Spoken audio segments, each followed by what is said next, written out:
ಚಿಕ್ಕ ವಯಸ್ಸಿಂದ ಒಂದು ಆಸೆ ಅಂದ್ರೆ ದೊಡ್ಡ ಆಸೆ, ಒಂದು ವಸ್ತು ಮೇಲೆ.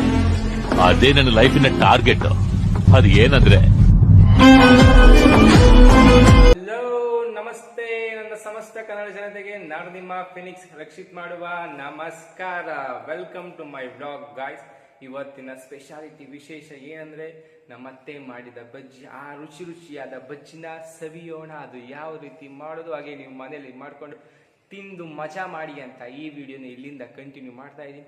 ಬನ್ನಿ ಹೋಗೋಣ ಗೈಸ್. ತೋರಿಸ್ತಾ ಇದೀನಿ ನೋಡಿ, ಇಲ್ಲಿ ನೋಡಿ. ಮತ್ತೆ ಇದೆಂತ ಇದು ಮೆಣಸಿನ್ಕಾಯ್ದು ಬಜ್ಜಿ. ಇದನ್ನ ಫಸ್ಟ್ ಸ್ಲೈಸ್ ಆಗಿ ಉದ್ದುದ್ದಾಗಿ ಕಟ್ ಮಾಡ್ಕೊಳ್ಳಿ.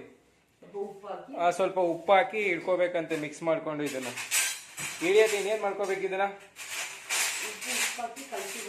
ಉಪ್ಪು ಹಾಕಿ ಕಲ್ಸಿಡ್ಬೇಕಂತೆ. ನೆಕ್ಸ್ಟ್ ಆದ್ಮೇಲೆ ಇಲ್ಲಿ ಹಿಟ್ಟನ್ನ ಕಲ್ಸಿಡ್ಕೋಬೇಕು. ನೆಕ್ಸ್ಟ್ ಪ್ರೊಸೆಸ್ಗೆ ಕಡಲೆ ಹಿಟ್ಟು ಮತ್ತೆ ಅದೇ ಎಷ್ಟೆಷ್ಟು ಹಾಕೊಂಡು ಎಷ್ಟೆಷ್ಟು ಗ್ರಾಮು ಯಾವ ತರ ಪ್ರೊಸೆಸ್, ಏನೇನ್ ಮಿಕ್ಸ್ ಮಾಡಿದ್ರೆ ಯಾವ ತರ ಮಿಕ್ಸ್ ಮಾಡ್ಬೇಕು, ಅದಕ್ಕೆ ಏನೇನ್ ಇಟ್ಬೇಕು ಅಂತ ಹೇಳ್ತಾರೆ. ಇಳಿಯತ್ತೆ ಏನೇನ್ ಬೇಕು. ಭಾಗ ಕಡಲೆ ಹಿಟ್ಟು, ಕಾಲ್ ಭಾಗ ಅಕ್ಕಿ ಹಿಟ್ಟು, ಸ್ವಲ್ಪ ಅರಿಶಿನ, ರುಚಿಗೆ ತಕ್ಕಷ್ಟು ಉಪ್ಪು, ರುಚಿಗೆ ತಕ್ಕಷ್ಟು ಖಾರದ ಪುಡಿ, ಸ್ವಲ್ಪ ಅಜ್ವಾನ, ಎಲ್ಲವನ್ನು ಕಲಸಿ ಹಿಂಗು ಎಲ್ಲವನ್ನು ಮಿಕ್ಸ್ ಮಾಡಿ ನೀರು ಹಾಕಿ ಕಲಸಿ ಬಜ್ಜಿಯನ್ನು ಬಿಡಬೇಕು. ಓಕೆ, ಅವ್ರು ಇದು ಡಿಪ್ ಯಾವ ತರ ಮಾಡ್ಬೇಕು ಅದನ್ನ ಅದ್ರೊಳಗೆ ನೋಡಿ. ಡಿಪ್ ಮಾಡ್ತಾ ಇದಾರೆ ನೋಡಿ.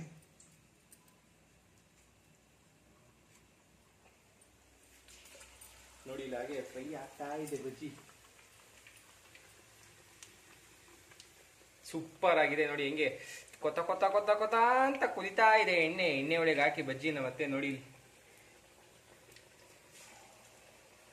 ತಿಳಿಯತ್ತೆ ಹೇಗಿದೆ. ಎಷ್ಟು ವರ್ಷದ ಎಕ್ಸ್ಪೀರಿಯನ್ಸ್ ಇದೆ ನಿಮಗೆ ಬಜ್ಜಿ ಮಾಡಿರೋದು? ನಾವು 25 ವರ್ಷದಿಂದ ಮಾಡ್ತಾ ಇದ್ದೀವಿ. ಅಡ್ಗೆ ಮಾಡ್ತಾ ಇರೋದು 25 ವರ್ಷದಿಂದ.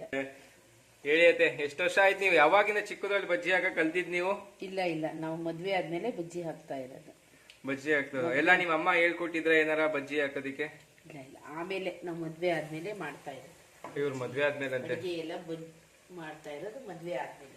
ಓಕೆ ನೋಡಿ ಇದು ಹೆಂಗಿದೆ ಅಂದ್ರೆ ಫುಲ್ ಕ್ರಿಸ್ಪಿ ಆಗಿದೆ, ಮಸ್ತ್ ಆಗಿದೆ ಮಾತ್ರ ಬಜ್ಜಿ. ನೋಡಿ ಇಲ್ಲಿ ಡಿಪ್ ಮಾಡಿ ಆಗ್ಲೇ ಹಾಕ್ತಾ ಇದ್ದಾರೆ. ಹೇಗಿದೆ ಅಂತ ಹೇಳ್ತೀನಿ. ಇದು ಆದ್ಮೇಲೆ ಹೆಂಗಿರುತ್ತೆ ಅಂತ ಫುಲ್ ತಿಂದು ಸವಿತಾ ಹೇಳ್ತೀನಿ ನಿಮಗೆ. ಸವಿತಾ ನೋಡಿ ಇಲ್ಲಿದೆ. ಇದು ಬಜ್ಜಿ ಕುಯ್ಕೊಂಡಿರೋದು, ಇದು ಹಿಟ್ಟು ಹಾಕಿದ್ಮೇಲೆ ರೋಸ್ಟ್ ಆದ್ಮೇಲೆ ಟೇಸ್ಟ್ ಮಾಡೋದು. ಟೇಸ್ಟ್ ಅದು ಸ್ವಲ್ಪ ಯಾವ ತರ ರೋಸ್ಟ್ ಆದ್ಮೇಲೆ ಟೇಸ್ಟ್ ಮಾಡ್ತಾ ಇರೋದು. ಓಕೆ, ಟೇಸ್ಟ್ ಮಾಡೋದು ಸರಿ. ಅದ ಯಾವ ತರ ಎಣ್ಣೆಲಿ ಎಷ್ಟು ಕರಿಬೇಕು, ಎಷ್ಟು ಪ್ರಮಾಣದಲ್ಲಿ ಅದನ್ನ ನಾವು ರೋಸ್ಟ್ ಆದ್ಮೇಲೆ ಅದು ತೆಗಿಬೇಕು. ಚೆನ್ನಾಗಿ ರೋಸ್ಟ್ ಆಗ್ಬೇಕು ಎಣ್ಣೆಲಿ. ಓಕೆ ಫುಲ್ ರೋಸ್ಟ್ ಆಗ್ಬೇಕಾ ಅದು? ನೋಡಿ ಗೈಸ್, ಅದು ಸ್ವಲ್ಪ ರೋಸ್ಟ್ ಆಗಿದೆ. ಇನ್ನು ಎಷ್ಟು ಪ್ರಮಾಣದಲ್ಲಿ ರೋಸ್ಟ್ ಆಗ್ಬೇಕತ್ತೆ ಅದು? ಇನ್ನೊಂದು 5 ಮಿನಿಟ್ಸ್ ರೆಡಿ ಆಗೋಗುತ್ತಲ್ಲ? ರೆಡಿ ಆಗುತ್ತೆ ನೋಡಿ. ಅದು ಹೆಂಗೆ ಕುದಿತಾ ಇದೆ ಎಣ್ಣೆಲಿ.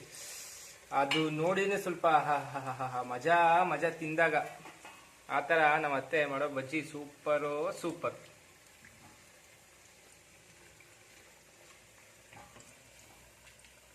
ನೋಡಿ ಗೈಸ್, ಹಾಗೆ ನೋಡಿ ನಮ್ಮ ಅತ್ತೆ ತೋರಿಸ್ತಿದ್ರೆ ಎಷ್ಟು. ಅದೇ ಇನ್ನು ಎಷ್ಟು ಆಗ್ಬೇಕಾದ್ರೆ ಅದು? ಇನ್ನು ಸ್ವಲ್ಪ ರೋಸ್ಟ್, ಇನ್ನು 5 ಮಿನಿಟ್ಸ್ ಆಗ್ಬೇಕಾದ್ರೆ ಅದು ಇನ್ನು ಫುಲ್ ರೋಸ್ಟ್ ಆಗ್ಬೇಕಾ? ಅದು ಹೇಗೆ ಗೊತ್ತಾಗುತ್ತೆ ಅದು ರೋಸ್ಟ್ ಆಗಿದೆ ಅಂತ? ತೇಲಿ ಮೇಲ್ ಬರುತ್ತೆ, ಗುಳ್ಳೆ ಎಲ್ಲ ಕಡಿಮೆ ಆಗುತ್ತೆ, ಆವಾಗ ಅದಾಗಿದೆ ಅಂತ. ಓ ಆ ಥರನಾ? ಓಕೆ. ಮತ್ತೆ ಇನ್ನೇನು ಬರುತ್ತೆ ಮಿಕ್ಸ್ ಸ್ಪೆಷಲ್? ಏನೇನು ಅಡುಗೆ ನೀವು ರುಚಿಯಾಗಿ ಮಾಡ್ತೀರಾ? ನಾನ್ ವೆಜ್ ಚೆನ್ನಾಗಿ ಮಾಡ್ತೀವಿ. ನಾನ್ ವೆಜ್ ಏನೇನು ಮಾಡ್ತೀರಾ? Chicken biryani, mutton biryani, keema, chicken chops, mutton chops, chicken korma, ಎಲ್ಲಾ ತರ ಐಟಮ್ ಮಾಡ್ತೀವಿ. ಒಂದಿನ ಚಿಕನ್ ಬಿರಿಯಾನಿ ಮಾಡೋದು ಒಂದ್ಸತಿ ವಿಡಿಯೋ ಮಾಡಿ ಹಾಕೋಣತ್ತೆ, ವೀಕ್ಷಕರು ನೋಡ್ಲಿ. ಅದು ಸ್ವಲ್ಪ ಮನೆಯಲ್ಲಿ ಅವರು ರೆಸಿಪಿ ಮಾಡ್ಕೊಂಡು ಸವಿತಾ ಇರ್ಬೇಕು ಅದನ್ನ ತಿಂದು. ದಮ್ ಬಿರಿಯಾನಿ ಮಾಡ್ತೀವಿ.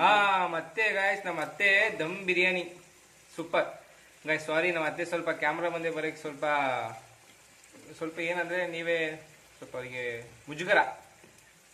ನೆಕ್ಸ್ಟ್ ಟೈಮ್ ಇಂದ ನೆಕ್ಸ್ಟ್ ವಿಡಿಯೋದಲ್ಲಿ ತಪ್ಪದೇ ಬರ್ತಾರೆ. ಅವಾಗ ನೋಡಿ ನಮ್ಮ ಅತ್ತೆ ಹೆಂಗೆ ಫುಲ್ ಸ್ಟ್ರಿಕ್ಟ್ ಆಗ ನಮ್ಮ ಅತ್ತೆ. ನಾವು ಮತ್ತೆ ಬರ್ತೀರಾ ಅನ್ಕೊಂಡು ನೀವು ಬೇಜಾರು ಮಾಡ್ಕೊಬಿಡಿ. ನೋಡಿ ಇಲ್ಲಿ ಹಾಕ್ತಿದ್ದಾರೆ ಆಗ್ಲೇನೆ. ಇವರು ದಮ್ ಬಿರಿಯಾನಿ ಮತ್ತೆ ಚಿಕನ್ ಬಿರಿಯಾನಿ ಹಾಗೆ ಮಟನ್ ಕೈಮಾ ಇದೆ. ಈಗ ಪ್ಲೇಟಿಗೆ ಹಾಕಿ ಹಾಗೇನೆ ಹಾಕ್ತಾ ಇದ್ದಾರೆ ನಮ್ಮ ಮತ್ತೆ ಪ್ಲೇಟಿಗೆ. ಬಿಸಿ ಬಿಸಿ ಬಿಸಿ ಅದೇ ನೀವು ಕೊಡಿ, ನಾನೇ ಫಸ್ಟ್ ಸವಿತೀನಿ ಹೇಗಿದೆ ಅಂತ ಹೇಳ್ತೀನಿ. Okay start guys. ಬನ್ನಿ ನಮ್ಮ ಅತ್ತೆ ಮಾಡಿದ ಬಜ್ಜಿ ಪ್ರೋಸೆಸ್ ಹೆಂಗಿತ್ತ ಅಂತ ನೋಡಿದ್ರೆ ಅದನ್ನು ಸವಿತಾ ಹೇಗಿದೆ ಅಂತ ಹೇಳ್ತೀನಿ. ಬನ್ನಿ ನೋಡಿ ಬಜ್ಜಿಗಳು ಹೆಂಗಿದೆ. ಸೂಪರ್ ಆಗಿದೆ ಬಜ್ಜಿ, ಬಿಸಿ ಬಿಸಿ ಇದೆ. ಬಾಯಿಗಿಟ್ರೆ ಬಾಯಿ ನಾಳೆಗೆ ಸುಟ್ಟೋಗುತ್ತೋ ಇಲ್ಲ ರುಚಿ ನೋಡಿ ನಾನೇ ಕಳೆದೋಗ್ತೀನೋ ಗೊತ್ತಿಲ್ಲ, ಆಗಿದೆ ಬಜ್ಜಿಗಳು.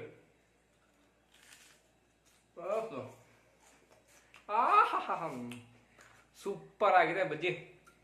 ನೋಡ್ಬೇಕು ನೀವು ಒಂದ್ಸತಿ, ಕಳೆದೋಗ್ತಿಲ್ಲ. ಇದೇ ತರ ಪ್ರೋಸೆಸ್ ಮನೇಲಿ ಮಾಡ್ಕೊಂಡು ತಿನ್ನಿ. ನಿಮ್ಮ ಅಮ್ಮನ ಕೈಲೋ ನಿಮ್ಮ ಅಜ್ಜಿ ಕೈಲೋ ಮಾಡಿಸ್ಕೊಳ್ಳಿ ಹುಡುಗರುಗಳ. ನಾವು ಬಜ್ಜಿ ಅಂದರೆ ಚಳಿಗಾಲದಲ್ಲಿ ಅಥವಾ ಸಂಜೆ ಟೈಮಲ್ಲಿ ಸ್ನ್ಯಾಕ್ಸಿಗೆ ತುಂಬಾ ಚೆನ್ನಾಗಿರುತ್ತೆ. ಓಕೆ, ಹೀಗೆ ಹೇಳ್ತಿದ್ದೀನಿ ಅಂತ ಬೇಜಾರು ಮಾಡ್ಕೋಬೇಡಿ, ತುಂಬ ಚೆನ್ನಾಗಿದೆ, ತಿನ್ನಿ. ಹಾಗೆ ನನ್ನ ಚಾನಲ್ನ ಸಪೋರ್ಟ್ ಮಾಡಿ, ಫಾಲೋ ಮಾಡಿ, ಸಬ್ಸ್ಕ್ರೈಬ್ ಮಾಡಿ. ಹಾಗೆ ಈ ವಿಡಿಯೋನ ಇಲ್ಲಿಗೆ ಎಂಡ್ ಮಾಡ್ತಾ ಇದ್ದೀನಿ. Bye bye guys.